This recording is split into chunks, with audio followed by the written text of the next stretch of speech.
Welcome to Gear Taster Radio, where we offer an in-depth look into the usage and philosophy behind the equipment in our lives. I am joined today by Jacob Bynum of Rifles Only and Lindy Sisk.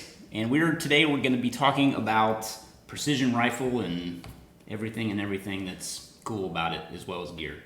So a lot of cool stuff about it. Yeah, just so everybody kind of knows, I've talked before about not only my experience with Rifles Only and precision rifle as a whole, but I've also kind of gotten into how some of those lessons have applied not only to events like Mammoth that I've competed in and just kind of everyday shooting as well, which I've been able to glean a whole lot just from this type of training that applies to just about everything in my life. Yeah. Which I can't thank you enough for. I think this is probably one of my absolute favorite places to come train, and out of everything I've done in terms of training, and since I started ITS 10 years ago, I think this is probably the coolest training that I've had a chance to come do. Well, I like to hear that. It's my favorite place as well. I hope so. Yeah, it is. I like it. So I guess what I want to start off with is really just going through precision rifle as a philosophy and how people can take something from this if they've never shot precision rifle before, and the type of discipline that it takes to get behind the gun and make accurate shots at multiple distances, and maybe we could just start there, just in terms of the fundamentals, really. Yeah. That's pretty broad, man. Yeah. That's pretty broad. The thing about it is when people get into precision rifle, we get a lot of people that, I don't know, we have so many people come through different walks of life. It seems like we have a lot of pilots, you know what I mean? Lots of doctors, lots of lawyers. It's part of that has to do with it's expensive. You know what I mean? So even to look at this game, to do it, it's expensive to get into it. Although, going back to your gear thing, there's been a lot of companies that have made inroads into getting less expensive gear that's still competitive. And one of the things that immediately comes to mind is Ruger Precision. The Ruger Precision rifle is relatively inexpensive gun, and then even the PRS did a production class for a while, and it was, it had a limit. There's $3,000 limit. So that kind of opened it up to some people who wanted to get into it. It doesn't matter if I'm shooting a $1,200 RPR with a $1,000 or $1,500 scope, or if I pull out an Accuracy International, which starts at $7,000, with a $3,500 scope. The fundamentals are going to be the same, and I think that's a great equalizer. The Ruger, the Accuracy International, is not any more accurate than the Ruger. The Ruger's just as accurate. It's more robust. It's built for it's a mil-spec gun, so it's more robust and things of that nature. But as far as the accuracy potential, it's just they're both the same. Yeah.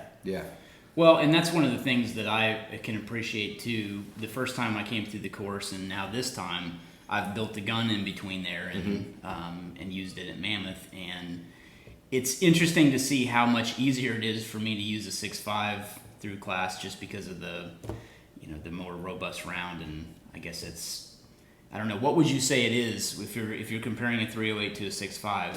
What would you say is the benefit that I'm getting there? First of all, less recoil. Yeah. Then you're going to have bullets that are less recoil because the bullets are a little bit lighter. Bullets have a little bit higher BC, so they buck the wind a little better. You don't have as much dope, whenever you're trying to get out to the further ranges. It takes less. They fly flatter, so that's undisputed. And so that's why you're seeing that advantage, and why you're falling in love with that 6.5. Because it's an easier gun to shoot. Yeah. It really is. But it's really interesting to me, though, having run through this course with the 308 and now with the 6.5. It's interesting to see how the fundamentals don't change, obviously. No, not at all. Not at all. I just feel like drilling more of that in this time in the course, I've been able to see the difference between the 308 and the 6.5 a lot. Yeah. Just in terms of I feel like I'm cheating. Really. Yeah, exactly. Yeah, and let's get real here. 308 was king for decades. Yeah. You know what I mean? And there are a stack of dead people as well as animals that say 308 works really, really good. Yeah. And it does, and it'll always have a place. It'll never go away. It's a classic cartridge. But as time goes by, and I've always said that we're very fortunate that more people are coming in to the precision rifle world. Because what we're bringing is we're bringing engineers. What I mean? We're bringing these people who are smart, and they're coming up with all sorts of little gadgets and things like that we can do things. And we have, benefit of people like George Gardner, who's going off. He's making these new cartridges. He's trying out this new stuff, And the next thing you know, I mean, what's our ultimate goal? You know, 0 drift, 0 drop at 1,000. Will we ever get there? Probably not. Yeah. But you know, we're getting close. You know, it's kind of strange whenever you're used to putting 11.5 to 12.5 mils for 1,000, and now you're down in the 7s. I mean, that's a huge improvement. You know, so that means less wind correction, less time for the bullet to be out there to be affected by environmental conditions that kind of screw it up. Yeah. The other thing that the flatter shooting cartridges does is give you more tolerance for range error. With a 308 at 1,000 yards, if you misestimate the range by 30 yards, you're not going to hit most targets. Yeah. That's a good point. Yeah, it's flatter, so I mean you can really screw up your range. But then it comes into again all those companies solving that, because now I can go get a laser rangefinder that'll range to 3,000 yards for $400. Yeah. I mean the price is coming down on those things, and they're If getting it better works and better all the time. Yeah, if it works. Well, and there's a thing too. What's the robustness of that laser rangefinder? Yeah. You want the best. You're going with Vectronics. If you're going PLRF 25, that's the one you want. If you're the man. But that thing's good to about 9,000 yards, and wow. That's a little bit further than where we can get out to now. Yeah, no kidding. But some of the other stuff that's coming out from all the major glass companies, they're getting better all the time. Well, tell me a little bit about the history of Rifles Only. I mean, I know a little bit about it, but for those that aren't familiar with Rifles Only as a company. Yeah, training facility. We've been here at this location.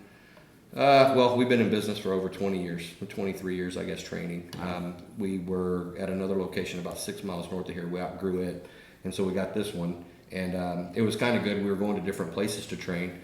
But whenever you go somewhere else to train, you don't really have I call it my toys, but it's basically infrastructure. It's stuff to shoot off of. I can't, we have to, on my tower, you can shoot everything from muzzle contact to 1,000 yards without moving.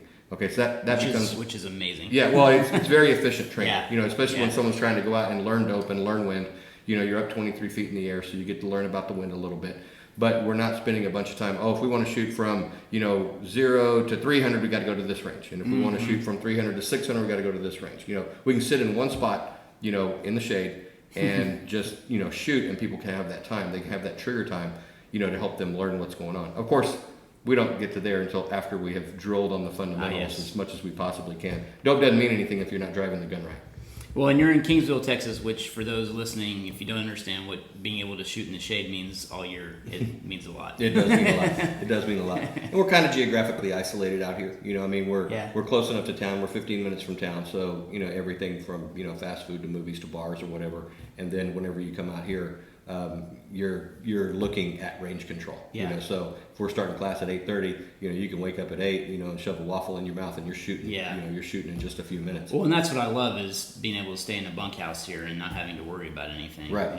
It's an amazing experience. So. Yeah, it's a lot of fun. It's a lot of fun, and it's real efficient for some of the federal law enforcement and military guys who come through too. Well, that's what I was going to say too. I don't want to make you brag too much about your facility, but you get pretty much the premier of the premier coming through here to train.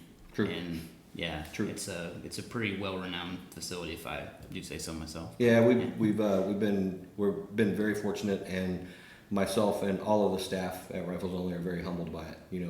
We feel like we live probably one of the best lives that is livable. I mean, we get to meet some of the best people in the world, and you bring your crew down, and I laugh all week. It's kind of that's what we do. Yeah, and it's kind of it's like that with a lot of classes too. Yeah.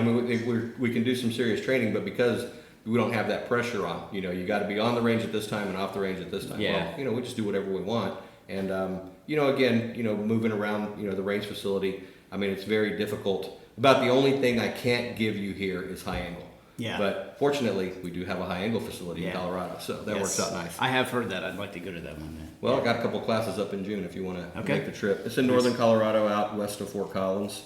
Real nice place to shoot.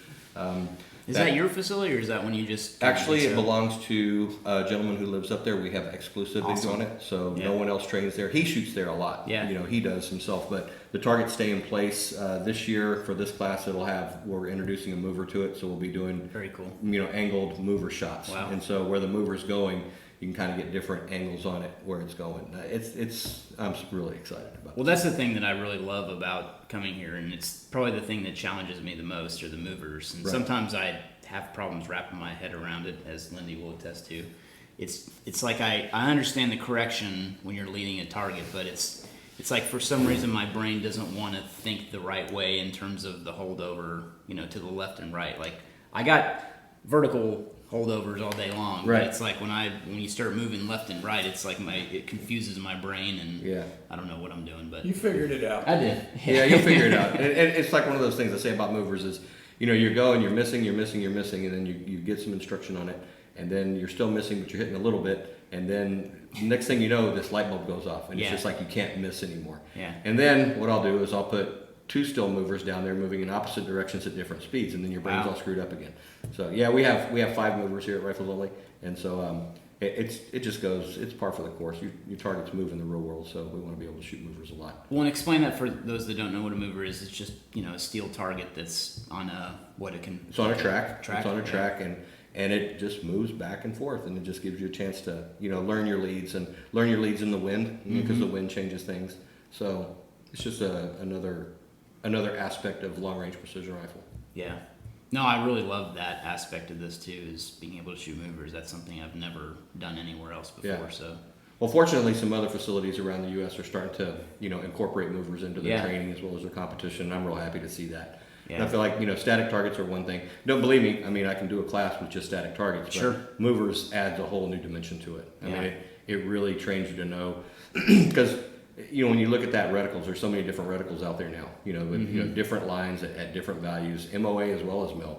And if you're not really going out and shooting the movers, in wind, you're not really utilizing it to the best of your ability. And it doesn't have to be a Christmas tree reticle either. I mean, it can be Gen 2 mil dot or whatever.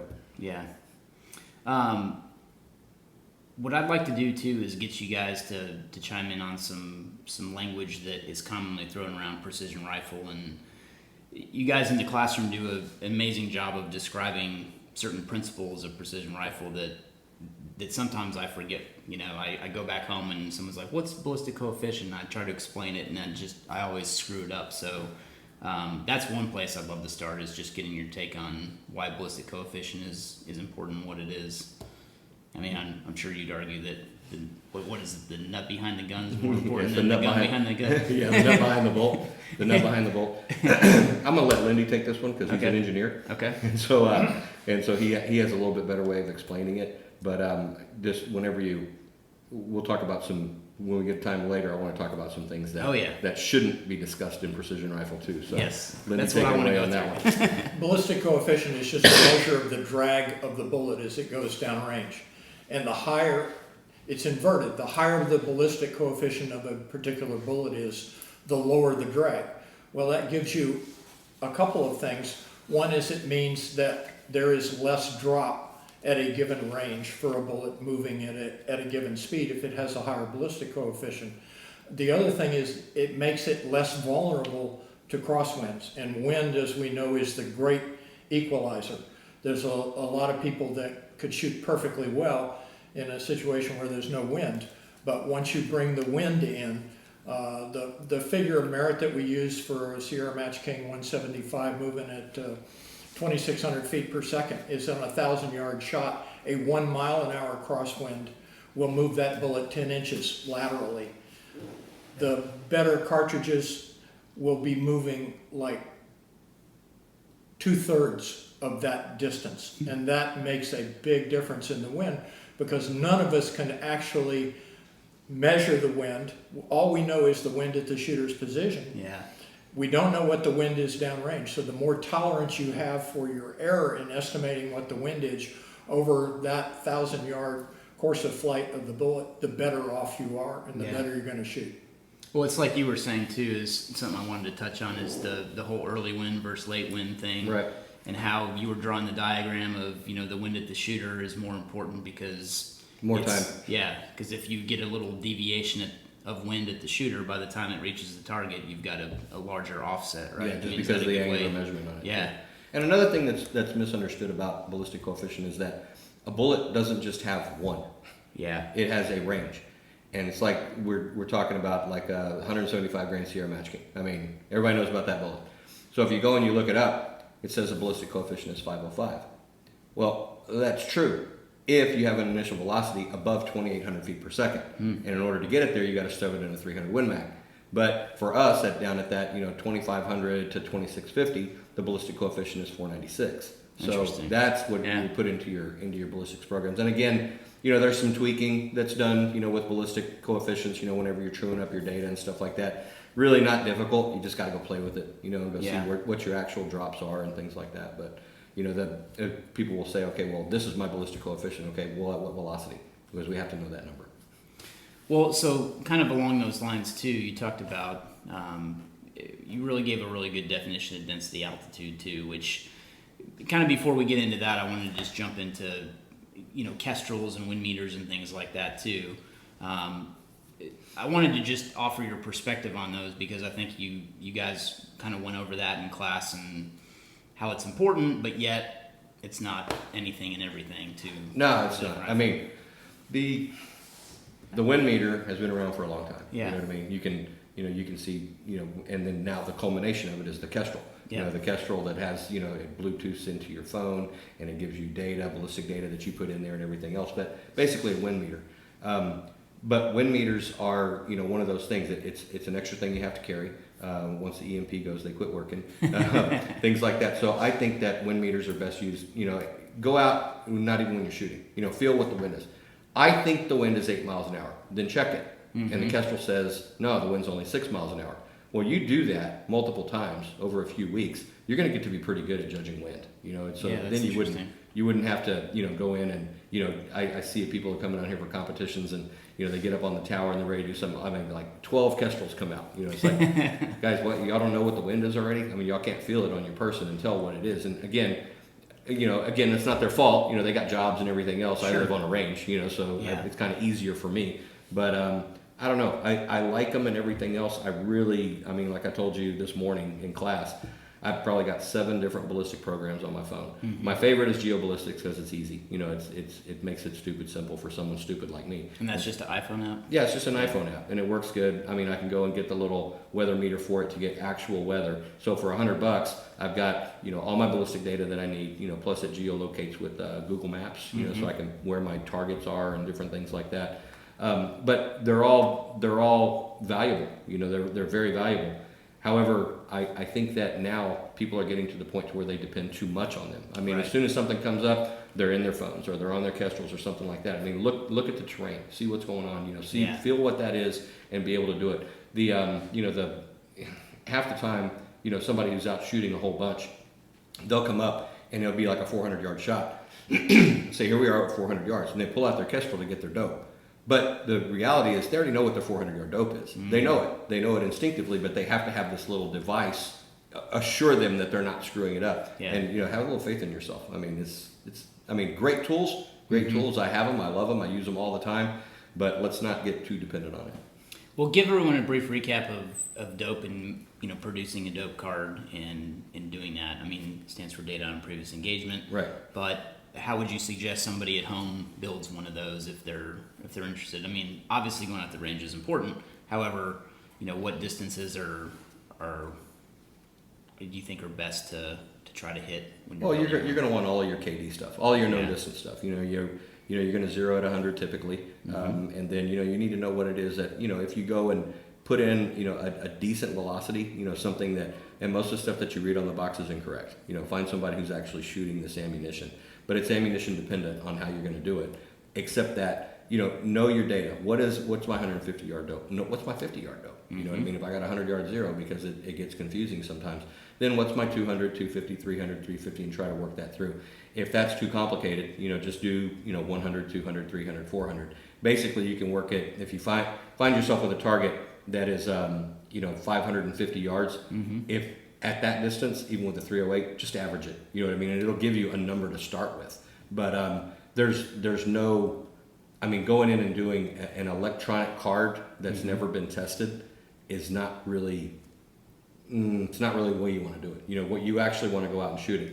Keeping in mind that before you had done that, get to good training so you know the fundamentals of marksmanship. Sure. Because if I'm out there and I'm breaking at different points in my breathing cycle, it doesn't matter if I've got the best data in the world. It's not going to help because it's all going to come back to how I'm driving the rifle. If I'm breaking at different points in my breathing cycle, the variation that you get, beyond 500 is almost unbelievable. Well, before I even came to train here, I bought the Rifles Only DVDs, and those were, if I can't recommend those more highly to anybody that just is interested in what we're talking about whatsoever, because I think that's one of the best things that exists, out there right now to even get someone started on precision rifle, because the fundamentals that you go over in those videos, I mean, I can't tell you how much that helped me before I attended this course. And when I got here, having known that stuff, and if I hadn't known that stuff, I feel like I really would have been lost when I first got here. But I mean, that's an amazing set of videos that you guys have and you put together. So, and as you notice, at every class we watch the videos. Yes, first. yeah, I love it.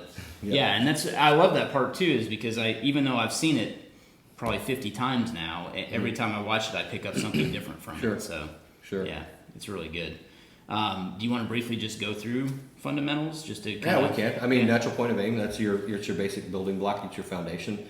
If you get your natural point of aim right, you can screw up in a lot of other areas and still, have a pretty good, decent chance of a hit. A lot of people don't know what natural point of aim is, and it's you get these definitions that are long and wordy and everything else. And the way I describe it is weapon pointed to the target, body pointed to the weapon. So you shouldn't have, relax, no muscle tension. Well, that's not true. You're going to have some muscle tension. You got to hold the gun into your shoulder pocket. You're going to have to pull the trigger. All of those things require muscle tension. You need to hold your rear back. Going up further, if you're, slung up, there's going to be some muscle tension. You want to minimize it as much as you possibly can, but that natural point of aim is what's going to be absolutely key. If you do not immediately, from the get-go, tell yourself, I'm going to believe in natural point of aim, you're, well, thanks for coming. You know what I mean? It's, it is something that will help you. Then, of course, natural point of aim leads into sight picture. And sight picture is one of those things that it gets easier now just with the gear that we have now. Because whenever we set up a gun, eye relief is always an issue. Well, we got these cool little thing called Picatinny rails. We can move that scope backwards and forwards, and we can move the scope into the rings. And so we're kind of setting it up for ourselves, which solves a heck of a lot about sight picture. Parallax knobs, what a great idea, you know what I mean? And the only reason I'm so fascinated by them is because whenever I started, none of them had them, you know what I mean? So it was kind of, you got to solve that problem too. Well, the technology has made it easier, and in no place more than optics. And then, your breathing, you have to breathe all the time. For whatever reason, people just feel like that once I pick up a precision rifle, I'm holding my breath so I'm more stable. Exact opposite is true, breathe like a normal person. And then trigger control and follow through. But when it comes right down to shooting, what it's going to come down to is your sight picture and your trigger control. Those are your most important. But to talk about a super mini cliff notes right there. Yeah, no, it was great. Yeah.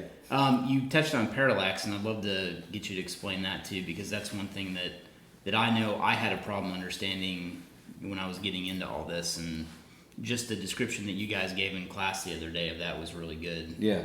Well, parallax is putting, your eyeball, the reticle, and the target all onto the same focal plane. And whenever you turn a parallax knob, what you're doing is you're moving the lens that's just behind the objective lens out towards the end. And so it's kind of like, the best way to describe it is, if we're doing a pistol class, you're a basic newbie on a pistol, and I'm trying to teach you accuracy drills, and I've already got your grip right and everything else, to say, now what I want you to do is focus on the front sight. Whenever you focus on the front sight, your target is going to be slightly out of focus, and your rear sight's going to be slightly out of focus. That is parallax. The only thing that's going to be in focus is that front sight. Okay. Well, with these powered optics, with parallax knobs, what it does is it brings all of those things together. You see what I'm saying? So they're all on the same focal plane. Okay. So nothing is out of focus. We've already adjusted our ocular lens, which focused our reticle itself, our crosshairs, so they're not fuzzy, they're nice and crispy. You can see them real well. But then now, by adjusting that parallax knob, we've reduced any sort of thing that's out of focus. The question that has come up before, well, whenever I'm shooting, do I focus on my reticle or focus on the target? Well, with parallax knob, you focus on both at the same time because they're both on the same focal plane. So wherever you put that is where your bullet's going to go. And the other big thing I know that I was confused with getting into precision rifle was the whole first focal plane versus second focal plane scopes, because that's a big thing to take into account too when you're buying a scope. Sure. Is that right? Yeah. The first focal plane is basically the way you're looking at the scope, and what they're talking about is what does the light hit first. And so we're talking about the reticle lens. So the light coming in from the objective, the image, is going to hit the reticle lens first, and then it's going to go through the magnification stack, and then it's going to get through your eyeball. So reverse that. Now we're looking this way. So now our magnification stack is actually magnifying the reticle as we change power, magnifying or demagnifying as we change power. So if you and I are shooting together, and you're on 8 power and I'm on 15 power, our reticles are going to match because it's first focal plane. Now, second focal plane is just the opposite, meaning that that reticle lens is going to be behind or second behind the magnification stack. So no matter what power I'm on, in other words, my reticle will only be accurate at 1 power with a second focal plane scope. So that's the difference between the two of them.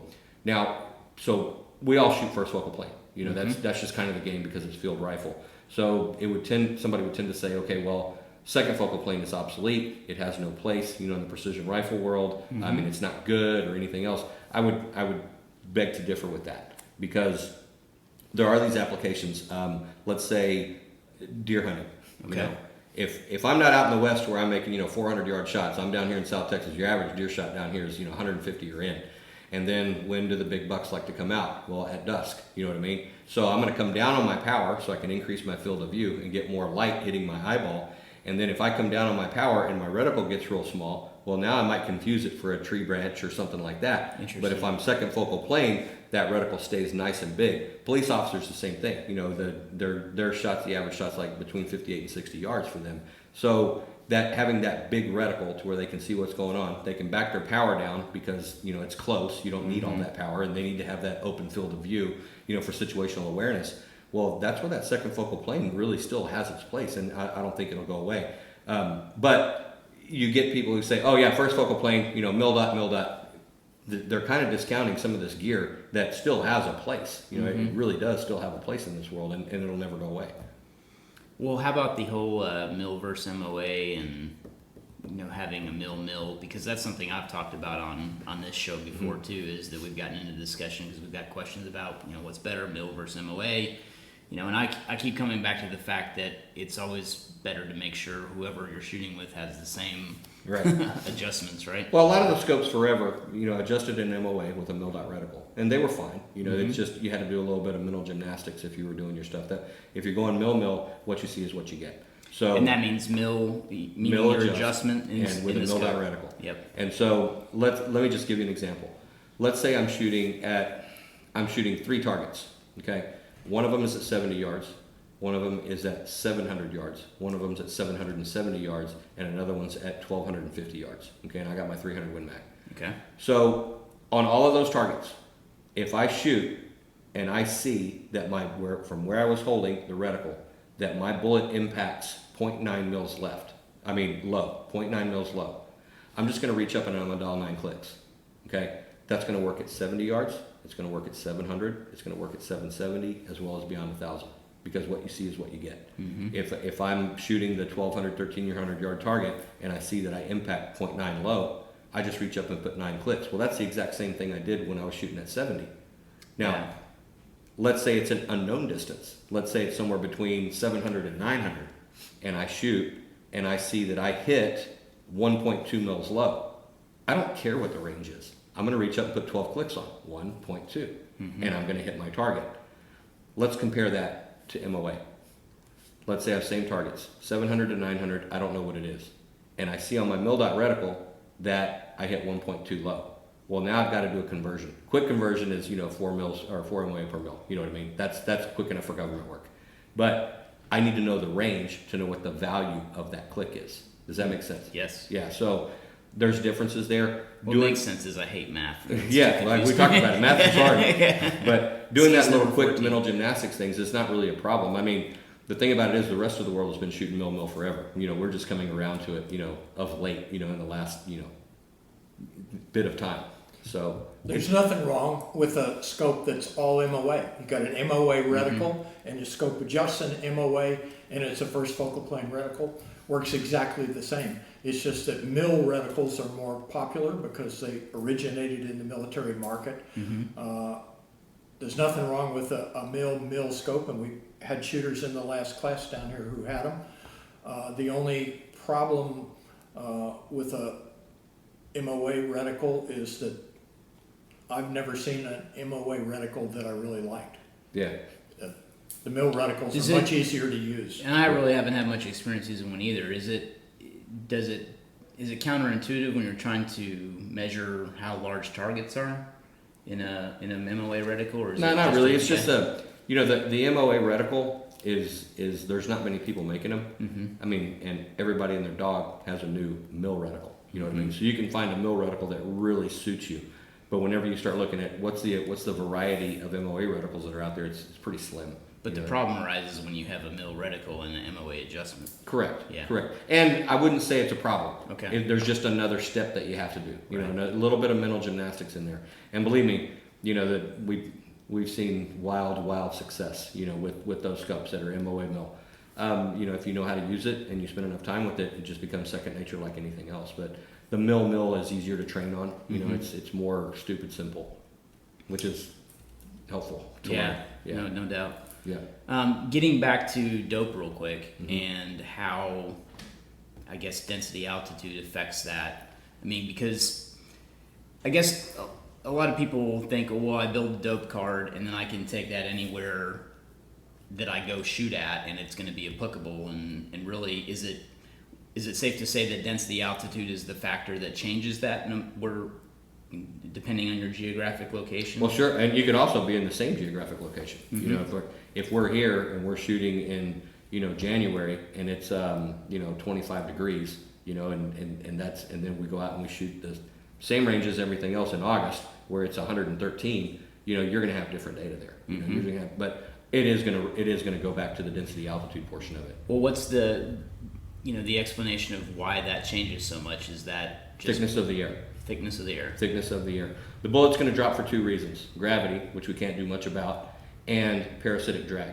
And that is basically what that's basically saying is how many molecules of air is that bullet going to hit when it's flying through the air?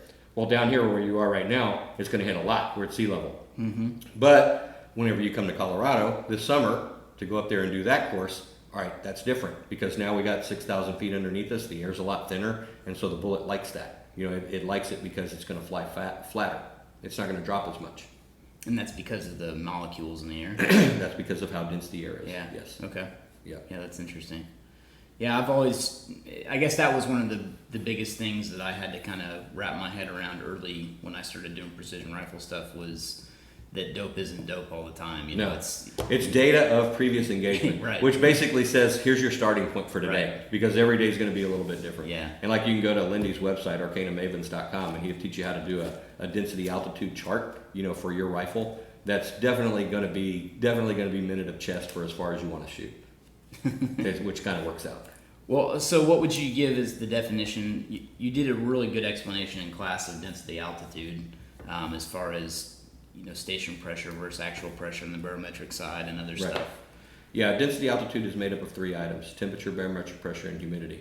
And I just learned the other day that they're starting to drop humidity out of it because humidity doesn't really make that much difference. I mean, the difference between 10% humidity and 90% humidity on the 175 grain at 1,000 yards is like 0.4 inches. You know, that's... Is it because the pressure is more affected by that? Oh, well, no, it's just humidity, wet air versus dry air is just not really a factor in ballistics till you get really far. But what it's going to do is the density altitude is going to take that barometric pressure and temperature, and it's going to give you a number that your bullet can work with. So sometimes out here, like during the summertime, we can start out in the morning and have a density altitude of say 600 feet. And then by the time the afternoon rolls around, we got a density altitude of 5,000 feet. So even same location, same day, the bullet's going to fly a little bit different. In the afternoon, it's going to impact much higher because it's hotter. The air molecules have bounced into one another and it's kind of made the air less dense, so the bullet flies a little bit better. The problem is going out and shooting in 113 degree weather. It's hard on my constitution. Yeah. So would you say that it's important to know density altitude at all times? Absolutely, Okay. absolutely. It's absolutely vital, and it's it's a staple of it now because we're hitting smaller targets further away more and more often because we're actually doing it, and that's one of the factors that you have to play into it is your density altitude. Probably the first one.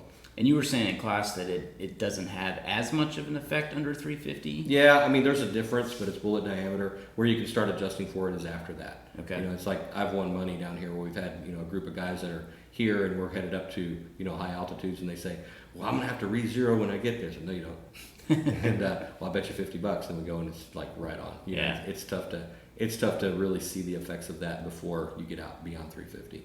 So how about some of those things that shouldn't be a factor in precision rifle? The things that you shouldn't think about. The things you shouldn't think about. Well, obviously Coriolis, spindrift, but the other thing that I'm seeing of late is we've developed. You remember chronographs? You know the shadow chronographs. Oh, yeah. You know we've used them forever. They have that little triangle that you shoot through. Mm-hmm. But now we have magneto speed. We've got lab radar. I meant to come back to that too. Just briefly, would you suggest that when you're building a data card, I mean, should you have an accurate velocity through It's something very like a helpful. magneto speed? Yeah, it's very helpful. Yeah. But then a lot of times, if you look at like the geoballistics program, Mm-hmm. you can go in there. It has it says it's a truing page. So you put your distance and the dope that you use and calculate, and it gives you a muzzle velocity. No kidding. Yeah, Wow. I can show you how to do that. Okay. And then, but the magneto speed is fantastic. Lab Yeah. radar. I don't have a whole lot of experience with lab radar. I've seen them used. I know that if you got a bunch of guns going off, they kind of get confused. But like the magneto speed, we sell them here because we use them.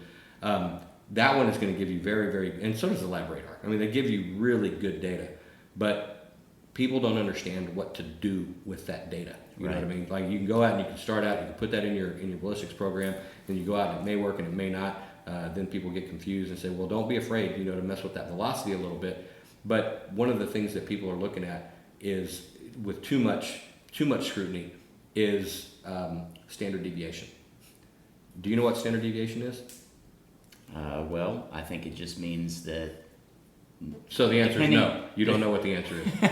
I mean, if I had to take a guess, it would be the way I'm shooting So is that day. is this a guess or is this It's a a true very unscientific guess. Okay. Well, that's the thing. People see standard deviation and they get these numbers, but what they're doing is they're taking 5 or 3 data points to get a standard deviation. Okay. In order for standard deviation to mean anything that to you at all, you would have to burn out a barrel. You know what I Really? mean? Yeah, you need a lot of points for standard Yeah, deviation to that's a actually good mean point. something. What they should be focusing on is extreme spread. Okay. Because if I've got one bullet that's coming out at 2700 and another bullet that came out of the same box and it's coming out at 2750, your data is going to be a little bit different downrange. So what we want to do is we want to bring those extreme spreads closer together. That way, whenever it spits out a number, okay, we've got 7.9 mils to 1,000 today, then we want it to be 7.9 mils to 1,000.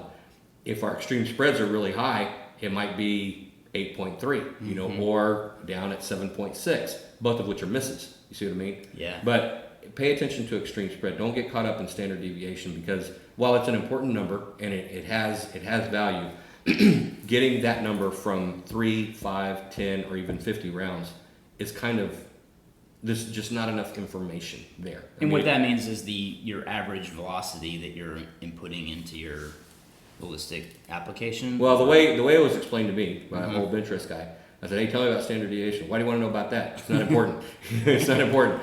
He says, "Well, what it is, what you're saying is this is what it should be. How far am I off of what it should be? Right. Who decides what it should be? You know what I mean? Yeah. Who decides what it should be? I don't know what it should be because I know. I mean, we've cut barrels down from 37 inches, down to barely legal, just to see what it changes on velocity. And there's huge, major differences in velocity on this. So what it should be and what it actually is are two different things. Go out, get your fundamentals down, okay? Get your extreme spreads really low. Buy good ammunition, you know what I mean? Buy good ammunition or build good ammunition. I don't know. I used to reload, but I decided I was either going to get really good at shooting or really good at reloading, and I chose shooting. So, but the ammunition that's available out there is pretty, it's more accurate than we are. So, very difficult. Just get off the standard deviation crap. Stop telling me that crap. Stop putting it up on the internet, standard deviation of 2 with 3 rounds. Get out of here. Doesn't mean anything. The standard deviation mathematically is just the average of a string of shots, the difference of that average from the average. Okay. Standard deviation cannot tell you that you have a good load, but the extreme spread of those shots can tell you that you have a bad one. And that's why the extreme spread is much more important than the standard deviation. Yeah, that's a good way to think about it. Yeah. So You're more succinct than I am. I want to hear the Coriolis explanation again because you explained it in an amazing way that I don't even think I heard the last class, or if I did hear it, I wasn't listening. But the whole airplane, flying across the world thing was pretty interesting to me. Okay.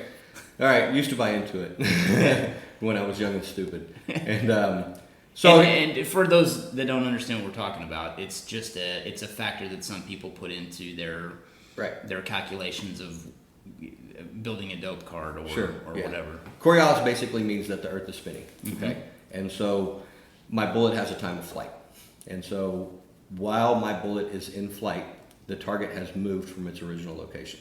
So if I'm shooting from south to north, my bullet will have, or my target will have moved to the east while my bullet was in flight. Hypothetically speaking.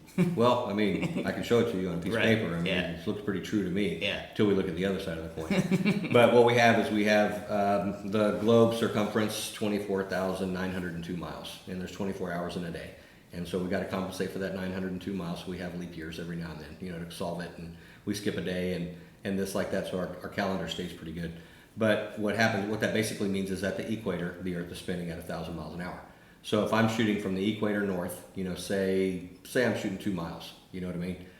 During that period, that target will have moved, you know, 2 miles, you know, over a time of flight, you know, about 3 seconds, you know, that's going to move, you know, it's going to be a miss. So the Earth is literally spun underneath the bullet. Exactly. Yeah. The Earth is spinning underneath the bullet. That's your definition of Coriolis Yeah. effect. You know, again, if I'm shooting from east to west, my target's getting closer now. You know what I mean? If I'm shooting from west to east, my target's getting further away. And you know, south to north, now it's moving to the left rather than the right. And it's a bunch of mental mumbo jumbo that doesn't really work. But let's look at this realistically. Okay, I can hop into a van, 15 passenger van, and I can put 15 people in there, and they can all have a baseball in their hand, and we can get to going 90 miles an hour down the road. Now throw up that baseball, and you throw it up, you toss it up, it comes right back down into your hand. It doesn't fly through your chest, you know what I mean, at 90 miles an hour. So how does that work whenever we're starting to think about air travel? All right, so if I am in, let's just make it easy. Let's say I'm in Los Angeles, and I want to fly to Jacksonville, Florida, okay? So I'm in Los Angeles, and I'm in a plane that goes 500 miles an hour, 737, max 8. Okay. One of the new ones, because no one's flying those anymore. So. Yeah.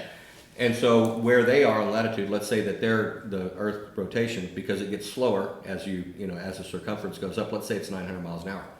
Well, like I told you in class, I'm not a math genius, but I know that 900 is more than 500. So if I take off and I point my 737 at Jacksonville, which is across the nation, I would never get there, because Jacksonville is going 400 miles an hour faster than me. You know what I mean? So Yeah. the next thing you know, and then so you can't do it. I mean, and whenever you start to think about it, whenever you're flying from east to west, it's always longer than flying west to east, which flies in the face of everything. If I'm flying from Jacksonville to Los Angeles, I mean, now I've got my 500 miles an hour here, you know, plus my 900, so my closure speed of that is going to be much quicker. Basically, I'm coast to coast in 2 hours. You see what I mean? Yeah. Roughly 2 hours.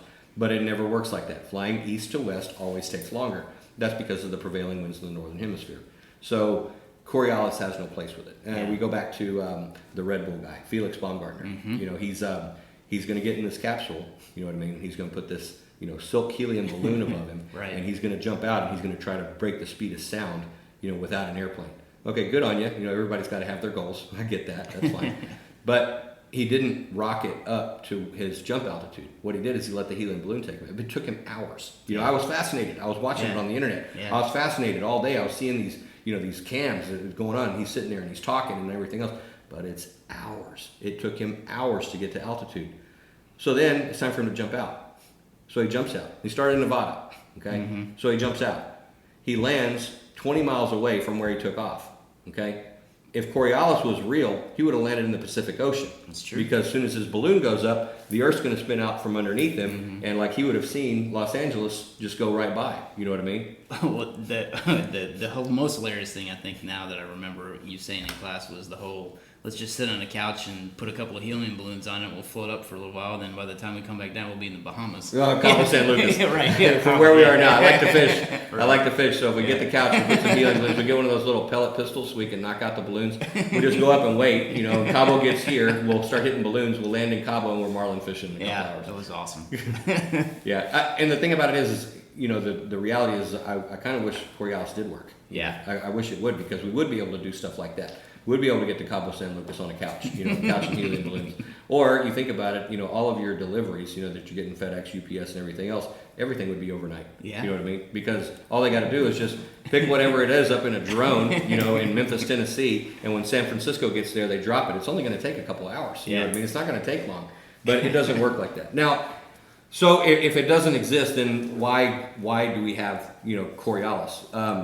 Well, Coriolis matters if I'm going outside of the atmosphere. If I'm in a space shuttle or rocket ship or something like because that. Because then the atmosphere is not affecting. Then the atmosphere is, but the Earth drags its atmosphere with it. Yep. So there's no two ways about it. And again, I love there's some people out there who I've seen Coriolis. I said no, you didn't. You slapped the trigger. That's what you saw. You slapped the trigger. That it has nothing to do with Coriolis because I know for a fact that I cannot get to Jacksonville, Florida at 500 miles an hour from LA because Jacksonville's just moving too fast for me. You can explain that one to me, okay, we're good to go. But no, you did not see Coriolis. You're saying that because it's a big syllable word and you're trying to make yourself look smart. You didn't see Coriolis, you slapped the trigger. So. Again, back to fundamentals. Back to fundamentals. Yeah. How about Spindrift? Spindrift's real. Yeah. Yeah, it's real. I've seen it, shooting out at a mile and things like that. But the main thing is that you really don't have to worry about that until you start to get out to some pretty long ranges. Just like Lindy was saying about the 1 mile an hour wind blowing the bullet. So oh my gosh, now I've got to deal with that plus spindrift. And I don't know. I never really worry about spindrift until I'm out, beyond that mile mark.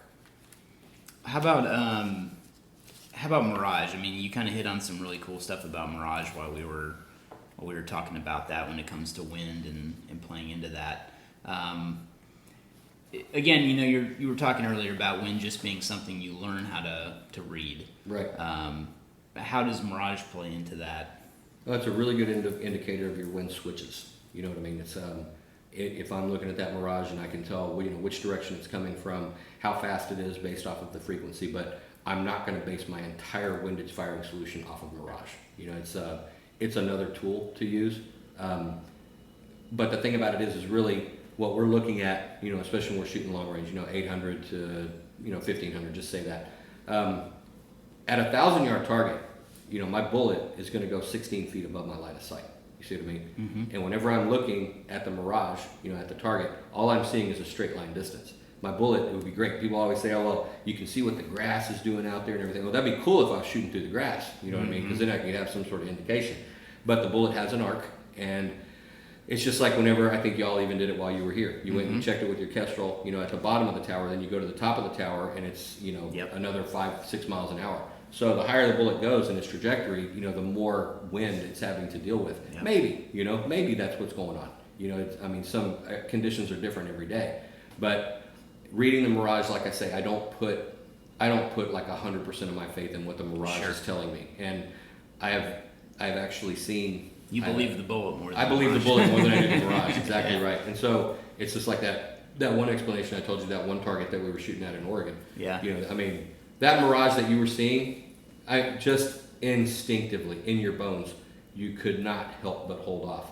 And if you held off, you would miss. And that Mirage was screaming. It was telling you coming right to left.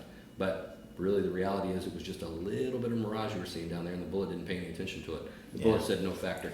I asked the bullet, hey bullet, what do you think? It said no factor, hold center. One last thing I kind of wanted to touch on is what you said, Lindy, in class about the competence factors and the unconscious competence and the 4 things that you went over with that. Okay. I thought that was really cool, and that's something that I've always felt, but it was just interesting to hear you put that into words. And it's true on any topic. Yeah, I love that explanation for things, and it's something that just rings true, like you said, for everything. Yeah. Well, there's basically 4 kinds of competence. There's unconscious incompetence, and that's when you don't know that you don't know something. Then there's conscious incompetence, which is when I know what I don't know, and so I know what I need to work on. Then there's conscious competence. When I think about it, I can do it. And then there's unconscious competence, which means I can do it without thinking about it. Anybody that's been a competitive pistol shooter, for example, he doesn't have to think about how to reload his pistol. He just knows, okay, the pistol just went empty, and now I'm dropping a magazine, I'm picking up my new magazine, and it's going into the pistol, and then I'm releasing the slide.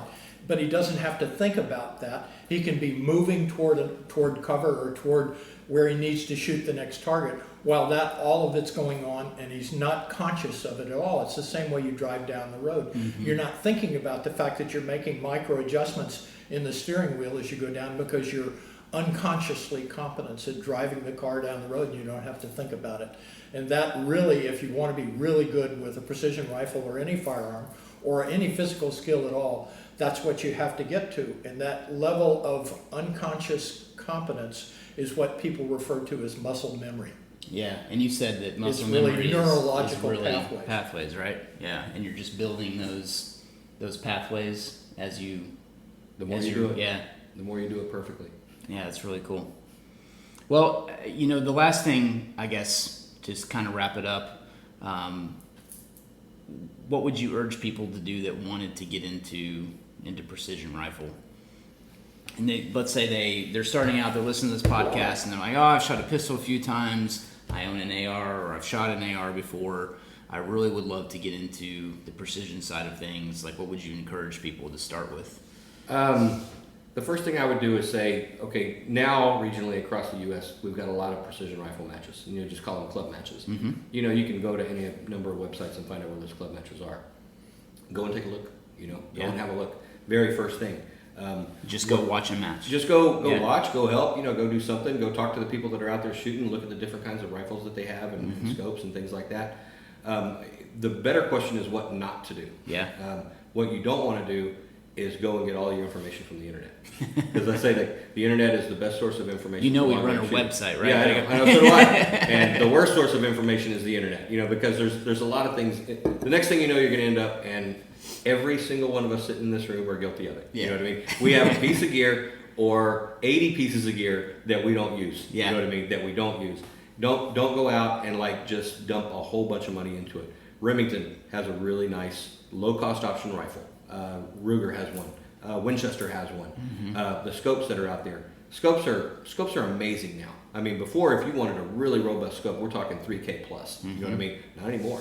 Not anymore. Now we got scopes that are down in that 800 to 1200 range that are doing just as much and just as good. I mean, I've seen one particular one that's come through here quite a bit lately. No failures, anything else. I look at it and I'm just like, wow, this thing is really nice. How much did you say it cost? I mean, it's like nothing, $1,100. Yeah. And so, Well, that SHV Night Force I have is $1,200. yeah, and you're going to get your same warranties. You know what I mean? You're going to get your same stuff. But Burris, Bushnell, Vortex, Night Force, Schmidt & Bender, they're all really good stuff. But go out and try it. Go out and give it a shot. To learn, get competent instruction. And it's like I've said this on interviews before. There are instructors out there to where a student goes there before they come here. And I have to fix everything. They did not do that student justice. I have other instructors that they go there before they come. I have to fix nothing. Now what I'm doing is I'm just knocking the rust off and sharpening that blade a little bit more. Yeah. Find competent instruction. Very competent instruction to where you go out and you need to find the instructor that it's not about the instructor, it's about the student. Yeah. And whenever they care about what the student learns, that's where you hit a home run. And so get that instruction, go out, give it a shot, shoot some club matches, hit some of the major matches, just go and have fun with it. That's the main thing, is have fun. Yeah. Don't get all caught up in the jersey shooters and people doing this, or they've got this widget on their gun or this widget on your gun. And you think about it, of all the things, and you're like me, you like gear. You know what I mean? But if you can tell me one piece of gear in the last 20 years that actually makes you shoot better. Nothing. Nothing. It would be the course that I took. Nothing. There's nothing. And there's lots of cool stuff that makes shooting easier. Yeah. But it doesn't make you a better shooter. And Yeah, so, very true.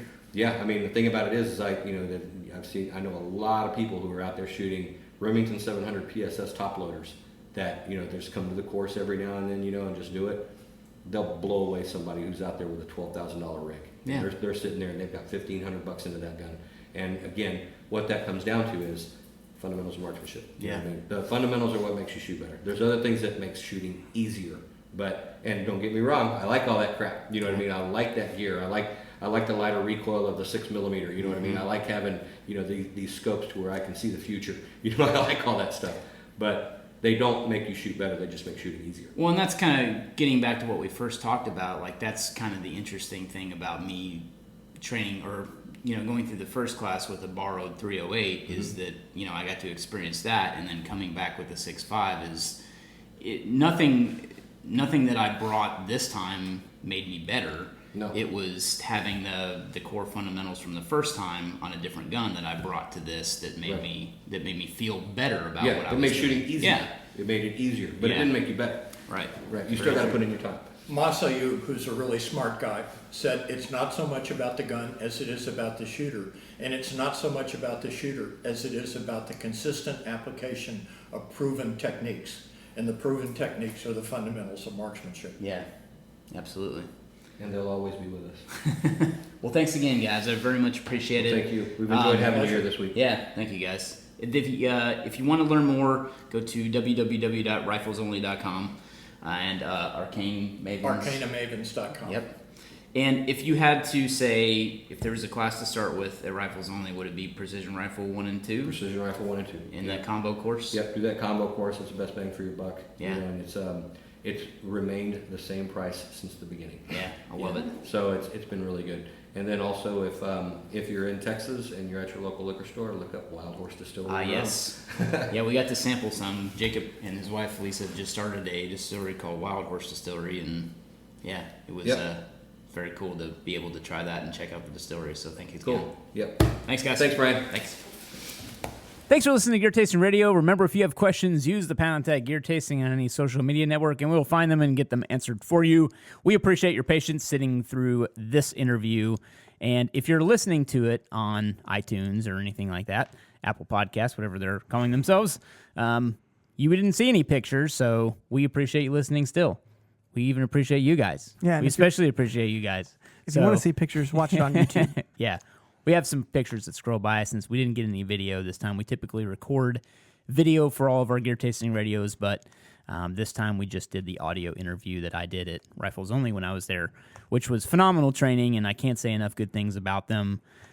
Be sure to check out riflesonly.com and as well check out the distillery. We kind of briefly mentioned it at the end of the video, but Jacob and his wife and his crew there are running their own distillery now called Wild Horse Distillery. It's amazing. We got a chance to sample some stuff when we were there, and they are mainly turning out like Texas rums and things like that. But it's very, very good.